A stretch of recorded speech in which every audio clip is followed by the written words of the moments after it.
Pushpa 2 the rule এই cinema মুক্তির পর যে ভয়ঙ্কর আলোড়ন তৈরি করবে তা নিয়ে সবাই নিশ্চিত ছিল। একের পর এক রেকর্ড ভেঙে চুরমার করে নতুন দিগন্ত উন্মোচনে ছুটছে আল্লু অর্জুনের বহুল প্রতীক্ষিত এই সিনেমাটি।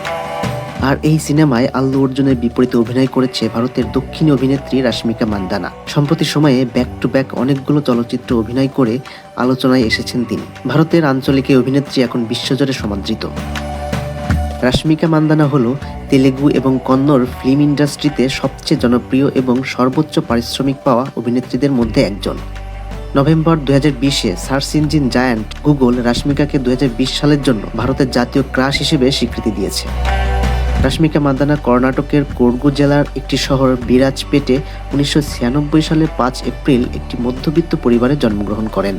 কোডগুতে কুর্গ পাবলিক স্কুল থেকে স্কুলে পড়াশোনা শেষ করে প্রাক বিশ্ববিদ্যালয় কোর্স করার জন্য Mysore Institute of Commerce and আর্টসে যোগ দেন তিনি। এরপর স্কুলে পড়াশোনা শেষ করে মনোবিজ্ঞান, সাংবাদিকতা এবং ইংরেজি সাহিত্যে স্নাতক করার জন্য বেঙ্গালুরুর MS Ramaiah College of Arts, Science and কমার্সে যোগ দেন।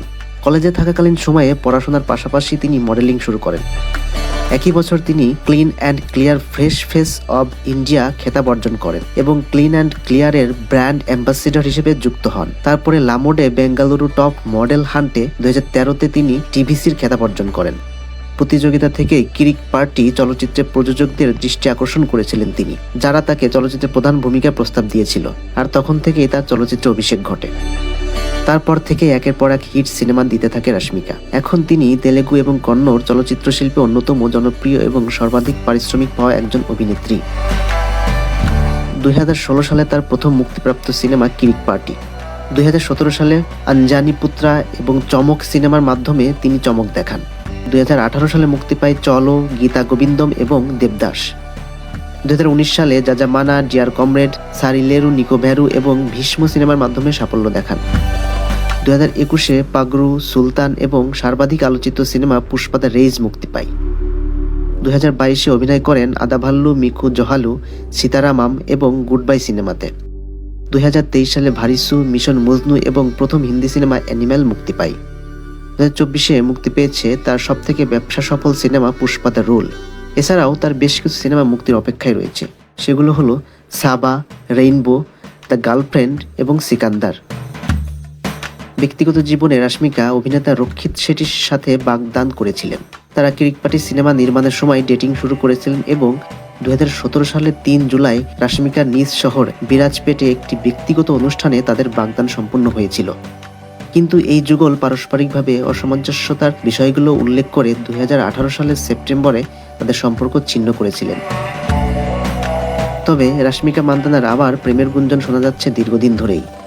কানাঘুষা শোনা যায় লুকিয়ে চুটিয়ে প্রেম করছেন এই তারকা। ভারতের দক্ষিণী অভিনেতা বিজয় দেবারকোন্ডা ও রাশমিকা মান্দানার প্রেমের গুঞ্জন নিয়ে নানা জল্পনা চলছে তাদের ভক্ত অনুরাগীদের মধ্যে।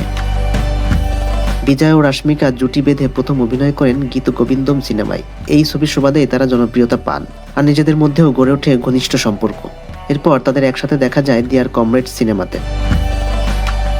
সম্প্রতি হায়দ্রাবাদে পুষ্পা দ্য রুল সিনেমার একটি বিশেষ প্রদর্শনীতে অভিনেত্রী রাশমিকা মান্দানাকে বিজয় দেবারকোন্ডার পরিবারের সঙ্গে দেখা গেছে। এই ঘটনাকে ঘিরে ভক্ত অনুরাগীদের মধ্যে তাদের প্রেমের গুঞ্জন নতুন করে জোরালো হয়েছে। সম্প্রতি সামাজিক মাধ্যমে একটি ভাইরাল ছবিতে দেখা যায় রাশমিকা বিজয়ের মা মাধবী দেবারকোন্ডা এবং ভাই আনন্দ দেবারকোন্ডার সঙ্গে সিনেমা হলে উপস্থিত ছিলেন। তবে এই বিশেষ মুহূর্তে বিজয় দেবারকোন্ডা নিজে উপস্থিত ছিলেন না। পুষ্পা দ্য রুলে রাশমিকা মান্দানা শ্রীবল্লী চরিত্রে ফিরেছেন। ছবিটি মুক্তির প্রথম দিনেই বক্স অফিসে ঝড় তুলেছে। এই ঘটনায় ভক্তদের ধারণা আরও শক্ত হয়েছে যে রাশমিকা এবং বিজয় দেবারকোন্ডার সম্ভবত প্রেমের সম্পর্ক রয়েছে, যদিও তারা কেউই এই বিষয়ে আনুষ্ঠানিকভাবে কিছু জানাননি। কয়েকদিন আগেই হায়দ্রাবাদে বিজয় দেবারকোন্ডার বাড়িতে দীপাবলি উদযাপন করেছেন রাশমিকা। এছাড়াও বিভিন্ন সময়ে একসঙ্গে ছুটি কাটাতেও দেখা গেছে এই জুটিকে।